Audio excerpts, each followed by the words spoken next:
നമസ്കാരം. അത്തം കറുത്താൽ ഓണം വെളുക്കുമെന്നാണ് പറയാറ്. എന്നാൽ ഇത്തവണ അത്തവും ഓണവും എല്ലാം കറുത്തു തന്നെ. സെപ്റ്റംബറിൽ മഴ കനക്കുമെന്നാണ് കാലാവസ്ഥാ നിരീക്ഷണ കേന്ദ്രത്തിന്റെ പ്രവചനം. സെപ്റ്റംബർ പകുതിക്കാണ് പൊന്നോണം. പക്ഷെ ഓണക്കാലം മഴക്കാലമാകാനാണ് സാധ്യത. സംസ്ഥാനത്ത് സെപ്റ്റംബറിൽ ശരാശരിയിൽ കൂടുതൽ മഴ ലഭിക്കുമെന്ന് കാലാവസ്ഥാ നിരീക്ഷണ കേന്ദ്രം. കിഴക്കൻ വിദർഭയ്ക്കും തെലങ്കാനയ്ക്കും മുകളിലായി സ്ഥിതി ചെയ്യുന്ന തീവ്ര ന്യൂനമർദ്ദം അടുത്ത 12 മണിക്കൂറിനുള്ളിൽ ശക്തി കൂടിയ ന്യൂനമർദ്ദമായി മാറുമെന്നും ഇത് കേരളത്തിൽ ശക്തമായ മഴയ്ക്ക് കാരണമാകുമെന്നുമാണ് വിലയിരുത്തുന്നത്.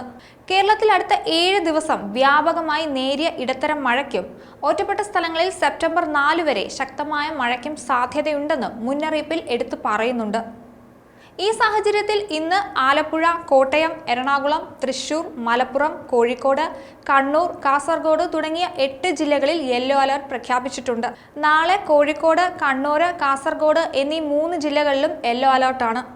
രാജ്യത്താകെ പ്രത്യേകിച്ചും രാജസ്ഥാൻ പോലുള്ള സ്ഥലങ്ങളിൽ മഴ വലിയ തോതിൽ കൂടും. എന്നാൽ കേരളത്തിലൊഴികെ മറ്റ് തെക്കൻ സംസ്ഥാനങ്ങളിൽ മഴ കുറയും. കേരളത്തിൽ എല്ലായിടത്തും ഈ മാസം മഴ കൂടാനാണ് സാധ്യത. പകൽ സമയത്ത് താപനില വർദ്ധിക്കും. രാത്രി സമയത്തെ കുറഞ്ഞ താപനിലയിലും വർധനവുണ്ടാകും. സെപ്റ്റംബറിൽ 27.2 സെന്റിമീറ്റർ മഴയാണ് കേരളത്തിൽ ലഭിക്കേണ്ടത്. ഇത്തവണ ജൂണിൽ 25%. മഴ കുറഞ്ഞപ്പോൾ ജൂലൈയിൽ 16% കൂടി. ഓഗസ്റ്റിൽ 30% കുറഞ്ഞു. കാലവർഷത്തിൽ ഇതുവരെ 10% മഴ കുറവുണ്ട്. അതേസമയം പസഫിക് സമുദ്രത്തിലെ എൽ നിനോ ന്യൂട്രൽ അവസ്ഥയിൽ തന്നെ തുടരുകയാണ്. ലാനിനോ പ്രതിഭാസം മൺസൂണിന്റെ അവസാനത്തോടെ രൂപപ്പെടുമെന്നാണ് പുതിയ പ്രവചനം. ഇന്ത്യൻ ഓഷ്യൻ ഡൈപോളും ന്യൂട്രലാണ്. നേരത്തെ ലാനിനോ ഓഗസ്റ്റിൽ രൂപപ്പെടുമെന്നും മഴ ശക്തമാകുമെന്നും പ്രവചനമുണ്ടായിരുന്നു. പക്ഷേ ഇത് സംഭവിച്ചിരുന്നില്ല. നാളെ മുതൽ മഴയിൽ ഗണ്യമായ കുറവുണ്ടാവും. അസ്ന ചുഴലിക്കാറ്റും ബംഗാൾ ഉൾക്കടലിലെ തീവ്ര ന്യൂനമർദ്ദവും ദുർബലമാകുന്നതാണ് കാരണം. അടുത്ത വാരത്തോടെ എത്തുന്ന ന്യൂനമർദ്ദം തിരുവോണ ദിനത്തിൽ അടക്കം കനത്ത മഴയ്ക്ക് കാരണമാകുമെന്നാണ് പുതിയ മുന്നറിയിപ്പുകൾ. കേരളത്തിന്റെ അയൽ സംസ്ഥാനങ്ങളായ ആന്ധ്രയിലും തെലങ്കാനയിലും മഴ തകർക്കുകയാണ്. തെലങ്കാനയിൽ 11 ജില്ലകളിലും ആന്ധ്രയിൽ 2 ജില്ലകളിലും ശക്തമായ മഴയ്ക്ക് സാധ്യതയെന്ന് കാലാവസ്ഥാ നിരീക്ഷണ കേന്ദ്രം നേരത്തെ അറിയിച്ചിരുന്നു. അവിടെ വിദ്യാഭ്യാസ സ്ഥാപനങ്ങൾക്ക് ഇന്നും അവധിയാണ്.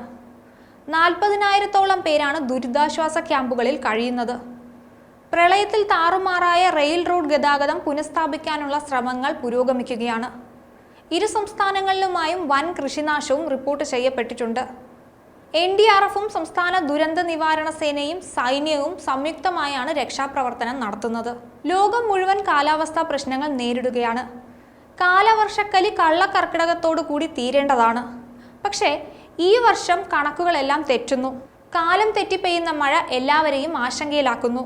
കർഷകർ മുതൽ കച്ചവടക്കാർ വരെ ഓണക്കാലം കാത്തിരിക്കുകയായിരുന്നു. മാനം തെളിഞ്ഞ് വല്ലതും വിറ്റുപെറുക്കി വേണമായിരുന്നു പോയ മാസത്തെ പഞ്ഞം തീർക്കാൻ. അതിത്തവണ തദൈവ. ന്യൂസ് ഡെസ്ക് ഈനാട് മലയാളം.